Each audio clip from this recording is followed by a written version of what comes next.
Hello friends, welcome to my YouTube channel ये study with जिज्ञासा में। आज हम लेके आए हैं सेकेंड सेमेस्टर की मैथ का चैप्टर नंबर 5।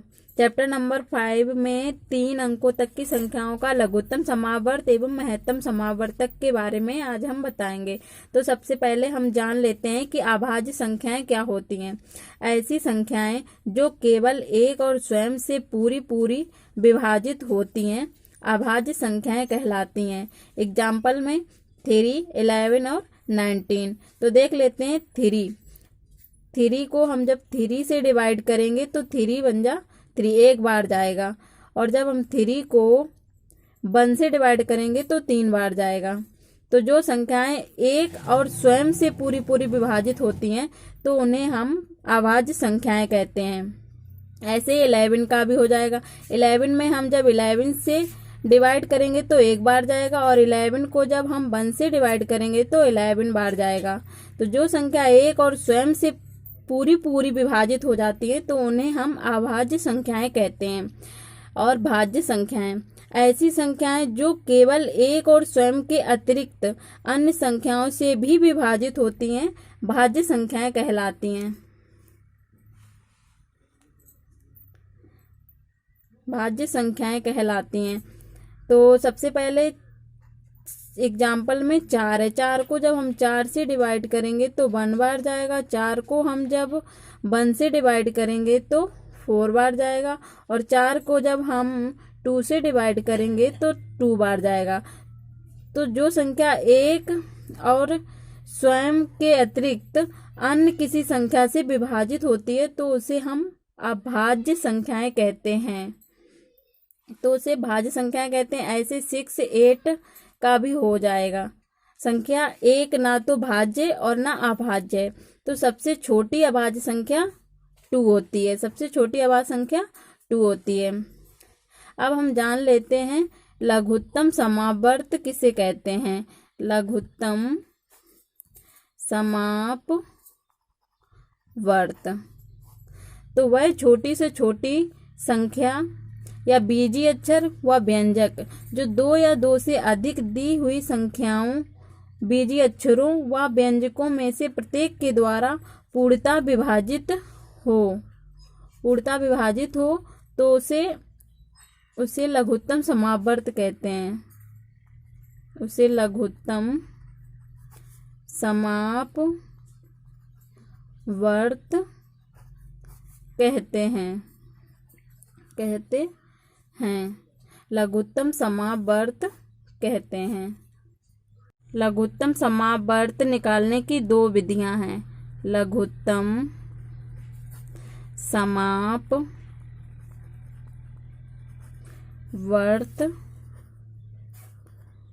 समावर्त निकालने की विधियां। इसकी 2 विधियां होती हैं। 2 विधियां। तो नंबर 1 विधि होती है अभाज्य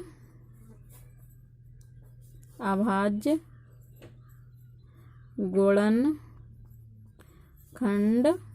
विधि, और नंबर 2 होती है भाग विधि। अभाज्य गुणनखंड विधि में नंबर 1 है 12, 15 और 25 का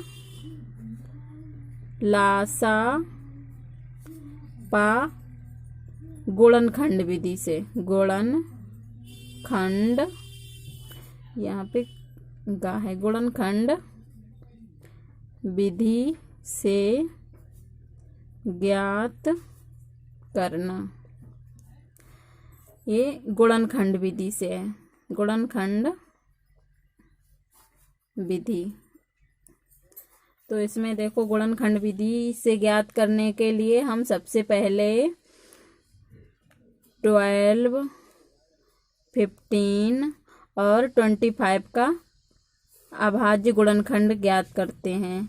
क्या ज्ञात करते हैं? अभाज्य गुणनखंड ज्ञात करते हैं।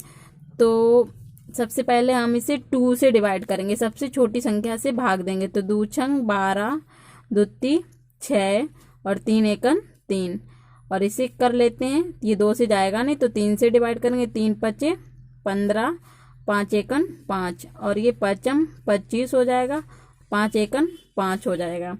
अब इसे हम लिख लेते हैं 2 इंटू 2 इंटू 3 और 3 इंटू 5, 3 इंटू 5 हो जाएगा और ये हो जाएगा 5 इंटू 5। तो इसे देखते हैं कि 2 2 बार है इंटू 3 1 बार है। इसे लिख लेते हैं 3 पे घात 1 हो जाएगी, 5 पे घात 1 हो जाएगी और यहाँ 5 पे घात 2 हो जाएगी। तो इसमें हम ये देखते हैं कि 2 2 बार है और 3 1 बार है। तो सबसे पहले 2 को हम 2 बार लिख लेते हैं। उसके बाद 3 3 यहाँ पे 1 घात है, यहाँ पे भी 1 घात है तो 3 को 1 बार लिखेंगे। अगर यहाँ पे 2 होता, यहाँ पे 1 है तो हम सबसे बड़ी वाली घात को उतनी बार लिखते हैं। तो 3 को 1 बार लिख लिया। यहाँ देखो 5 1 बार है और 5 यहाँ पे 2 बार है तो हम 5 को 2 बार लिखते हैं। अब इसका मल्टीप्लाई कर दो तो 2 दूनी 4 तिया 12 पंचे 60 और 60 पंचे 300। तो ये हो जाएगा हमारा आंसर। भाग विधि से ज्ञात करेंगे 36, 24 और 20 का लासा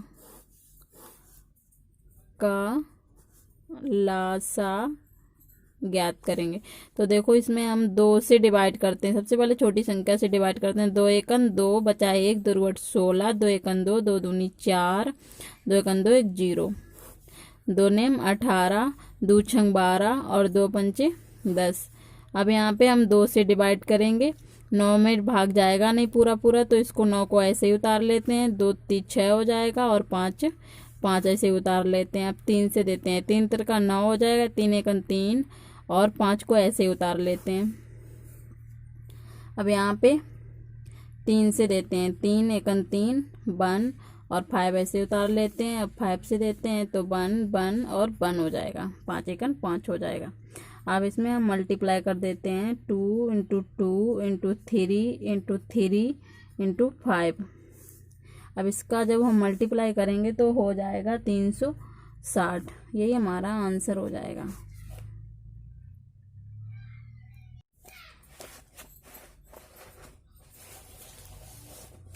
देखिए फ्रेंड्स, सवाल नंबर हमारा तीसरा है। ये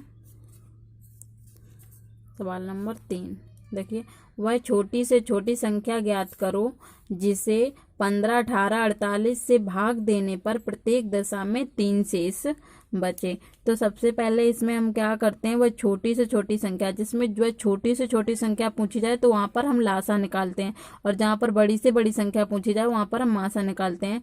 तो सबसे पहले हम 15, 18 और 48 का लासा ज्ञात करेंगे। तो इसे हम सबसे पहले 2 से डिवाइड करेंगे। देखो 15 में भाग पूरा पूरा नहीं जाएगा तो इसको ऐसे उतार लेते हैं। 2 नेम 18 हो जाएगा, 2 दूनी 4 और 2 चौको 8, 48 24 हो जाएगा। अब फिर इसे हम 2 से देते हैं तो 15 में भाग जाएगा नहीं, ऐसे उतार लेते हैं। 9 को फिर ऐसे उतार लेते हैं। 2 एकन 2, 2 दूनी 4 हो जाएगा। फिर हम इसे 2 से देते हैं, 15 ऐसे उतार लेते हैं, 9 ऐसे उतार लेते हैं, 2 छंग 12 हो जाएगा। फिर हम इसे 2 से देते हैं, 15 को ऐसे ही लिख लेते हैं। 9 और 2 6 हो जाएगा। अब इसे हम 3 से देंगे। 3 पचे 15, 3 3 9 और 3 एकन 3।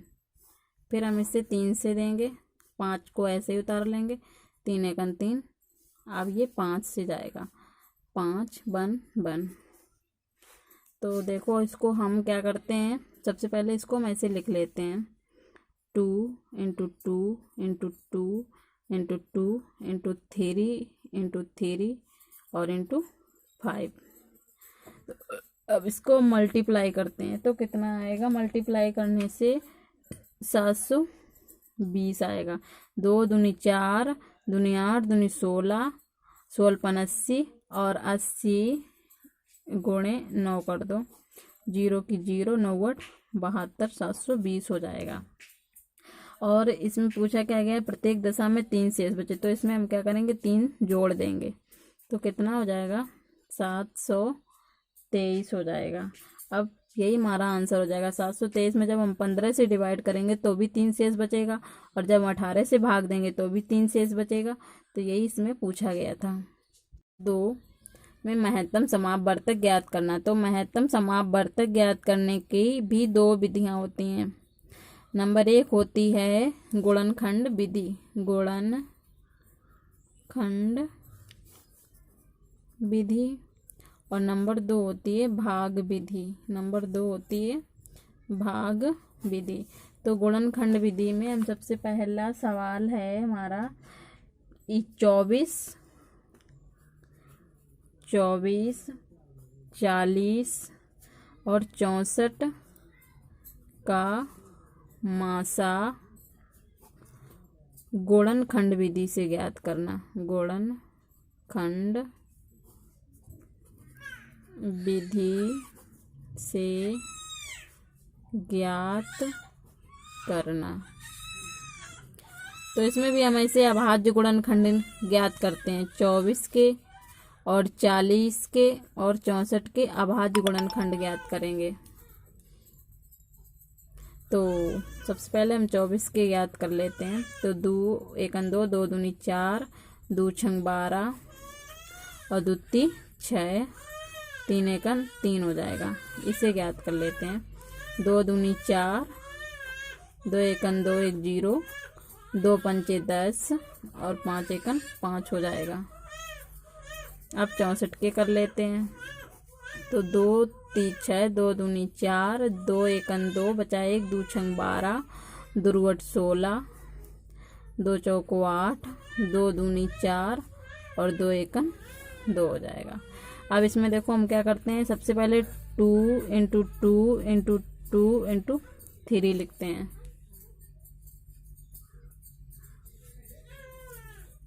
और यहाँ पे 40 के लिख लेते हैं 2 इंटू 2 इंटू 2 इंटू 5, और इसके 2 इंटू 2 इंटू 2 इंटू 2 इंटू 2 कितनी बार है, 1 2 3 4 5 6 बार है। तो 1 2 3 4 5 और 1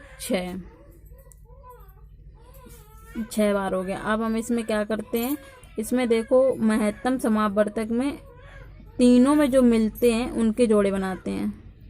ये देखो 2 और ये भी मिल रहा है। अब देखो इसमें 3 है, इसमें नहीं है और इसमें भी नहीं है, 5 भी नहीं मिल रहा है, सिर्फ 3 ही बार मिल रहा है। तो 2 इंटू 2 इंटू 2 हो जाएगा। तो यहाँ पे हो जाएगा 2 दूनी 4 दूनी 8। ये हमारा हो जाएगा आंसर। नंबर 2 है हमारी भाग विधि। नंबर 2 है हमारी भाग विधि। भाग विधि में नंबर 1 है 24 और 36 का माशा ज्ञात करना। तो 24 और 36 का मासा ज्ञात करने के लिए हम 24 का 36 में भाग देते हैं। तो 24 से एकन 24, 24 दूनी 48, ज़्यादा हो गए तो एक बार देते हैं, 24 एकन 24। अब इसको हम क्या करते हैं, घटा देते हैं। 6 में से 4 गया, 2 बचा, यहाँ 3 में से 2 गया, 1 बचा। अब ये जो 24 है इसको हम यहाँ पे लिख लेते हैं। तो 2 12 दूनी यहाँ पे 24 हो जाएगा, पूरा पूरा कट गया, और ये जो है यही हमारा आंसर हो जाएगा। तो यहाँ पे हमारा 12 मासापा निकला है 24 और 36 का, और यही हमारा आंसर है।